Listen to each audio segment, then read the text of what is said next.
Okey, Assalamualaikum dan selamat sejahtera. Selamat datang ke channel Dr. Rizwan. Okey, hari ini saya akan buat satu video informasi berkenaan dengan skim MySalam B40 dan M40, cara permohonan, semakan status dan proses tuntutan untuk skim MySalam inilah. Okey, skim MySalam merupakan skim perlindungan kesihatan sosial untuk membantu golongan berpendapatan rendah yang memerlukan bantuan mengatasi masalah kewangan apabila menghidapi penyakit-penyakit kritikal. Perlindungan takaful skim MySalam yang mula diperkenal pada awal Januari 2019 dan memesasarkan golongan isi rumah dalam kumpulan pendapatan bulanan 40% terendah B40 dan juga penerima bantuan sara hidup. Jadi skim MySalam ni untuk golongan B40 yang bergaji 4,000 ke bawah dan M40 untuk gaji 4,000 ke atas. Okey, namun kini MySalam telah diperluaskan kepada golongan M40 juga. Perlindungan ini meliputi 45 jenis penyakit kritikal dan kemasukan hospital selama 14 hari setahun termasuk pesakit COVID-19 yang akan menerima manfaat hospital sebanyak RM50 sehari bagi tempoh 14 hari. Okey, kelayakan untuk manfaat skim MySalam ini, manfaat MySalam adalah diterima oleh penerima bantuan sara hidup dan bukan penerima bantuan sara hidup dengan syarat-syarat yang telah ditetapkan. Okey, pertama untuk penerima bantuan sara hidup, kelayakan adalah individu berumur 18 tahun hingga 65 tahun dan pasangan. Yang kedua, individu bujang berumur antara 40 hingga 65 tahun dan berpendapatan kurang daripada 24,000 setahun. Yang ketiga, individu OKU berumur 18 hingga 65 tahun dan berpendapatan kurang daripada 24,000 setahun. Okey, manfaat penerima BSH penyakit kritikal akan dapat RM8,000 dan juga hospitalisasi jika kita warding lah, masuk ward, dapat RM50 sehari untuk maksimum 14 hari lah. Okey, untuk golongan bukan penerima bantuan sara hidup pula iaitu golongan M40, individu berumur 18 hingga 65 tahun dan berpendapatan sehingga 100,000 setahun. Manfaat bukan penerima BSH untuk golongan B40 ni penyakit kritikal akan dapat 4,000 dan hospitalisasi RM50 sehari untuk maksimum 14 hari lah. Okey, cara memohon untuk mendaftar atau buat permohonan di bawah skim perlindungan MySalam, anda dikehendaki mengisi maklumat dalam borang permohonan secara online lah. Saya akan berikan link di bawah.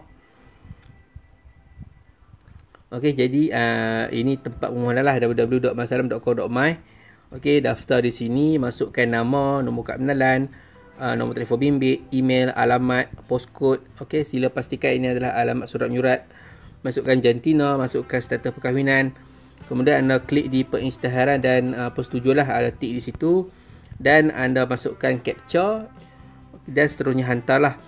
Okey, kemudian ikut step yang seterusnya selepas daftarlah. Okey, untuk semakkan status pula saya akan berikan link di bawah. Okey, selepas membuat permohonan anda boleh membuat semakkan status kelulusan secara online di pautan yang akan saya berikan di bawah nanti. Okey, jadi di sini kalau kita lihat pihak MySalam memberi maklumat di atas ini, makluman kepada individu kategori bukan penerima bantuan sara hidup M40 lah, okey, yang layak menerima MySalam ditunda ke tarikh yang akan dimaklumkan kemudian. Okey, maklumat terkini akan dikemas kini dari semasa ke semasa. Okey, jadi sekarang buat masa sekarang ni hanya untuk golongan B40 saja yang boleh apply. Okey, untuk M40 bukan tak boleh, boleh, tapi ditunda ke tarikh yang akan dimaklumkan lah. Jadi untuk golongan M40 kalau nak apply, sentiasa semak di laman web ini, laman web www.mysalam.com.my. Saya akan berikan link di bawah. Sentiasa semak. Okey, kalau boleh anda terus apply lah. Okey, proses tuntutan skim MySalam. Okey, pengendali takaful bertugas akan memproses bayaran untuk tuntutan yang berjaya dengan mengkreditkan wang terus ke akaun penerima seperti mana yang didaftarkan di bawah skim BSH. Okey, tujuan tuntutan untuk penyakit kritikal, anda perlu layari laman web MySalam yang tadi. Okey, setelah daftar anda akan dapat anda perlu login lah menggunakan nombor kad pengenalan dan kata laluan yang dihantar kepada anda melalui SMS atau kata laluan terkini yang anda telah tetapkan lah. Okey, itu buat masa permohonan yang anda akan buat nantilah. Kemudian ada masuk di klik muat turun borang dan log masuk menggunakan nombor kad pengenalan dan kata laluan. Okey, Lepas muak turun, anda dapatkan doktor atau pakar yang merawat anda untuk melengkapkan borang penyakit kritikal. Okey, kenyataan doktor lah, anda perlu bawa borang yang anda download tadi pergi kepada doktor. Kemudian log masuk ke akaun masalah anda semula dan klik ikon tuntutan. Okey, kemudian ikon tuntutan penghantaran tuntutan. Scroll ke bawah halaman dan klik ikon tuntutan penyakit kritikal. Kemudian masukkan maklumat yang diperlukan dan klik butang muat naik untuk memuat naik berikut dalam format. Okey, borang penyakit kritikal tadi anda perlu upload masuk dalam MySalam. Okey, anda screenshot dalam bentuk PDF lah ataupun dalam bentuk JPEG. Okey, kemudian nak salinan dokumen pengenalan, contoh kad pengenalan depan dan belakang. Okey, dua ni je, borang kritikal, penyakit kritikal dan salinan dokumen pengenalan. Kemudian klik butang hantar untuk melengkapkan proses penghantaran tuntutan. Okey, itu untuk proses tuntutan penyakit kritikal. Kedua, tuntutan hospitalisasi. Okey, anda perlu login ke MySalam dan log masuk menggunakan nombor kad pengenalan dan kata laluan. Kemudian klik ikon tuntutan, kemudian ikon penghantaran tuntutan. Scroll ke bawah halaman dan klik ikon tuntutan hospitalisasi. Okey, masukkan maklumat yang diperlukan dan klik butang muat naik untuk memuat naik dalam format salinan nota discharge. Okey, surat discharge kita buat tu. Kemudian salinan dokumen pengenalan, contoh kad pengenalan. Kemudian hantar butang hantar saja. Kemudian selesailah, anda tunggu seterusnya lah. Tempoh tuntutan diproses, anggaran memproses kedua tuntutan ni adalah 10 hari lah.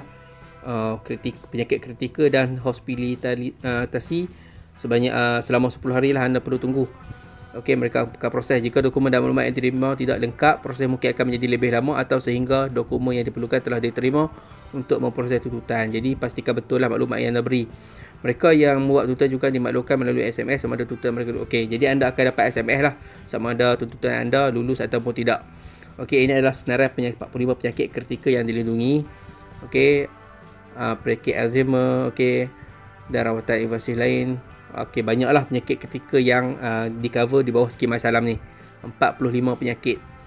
Okey, jadi saya akan berikan di bawah lah, nanti anda boleh baca ataupun anda boleh Google berkenaan MySalam. Okey, untuk maklumat lanjut mengenai skim MySalam anda boleh dapatkan di portal rasmi MySalam. Anda juga boleh menghantar email bagi sebarang pertanyaan di info@mysalam.com.my atau hubungi talian MySalam di 1300-888-938 yang beroperasi 24 jam 7 hari seminggu. Okey, saya rasa setakat ini saja berkenaan dengan MySalam. Okey, jadi kalau anda rasa ianya bermanfaat, jangan lupa subscribe, komen, like dan share. Assalamualaikum.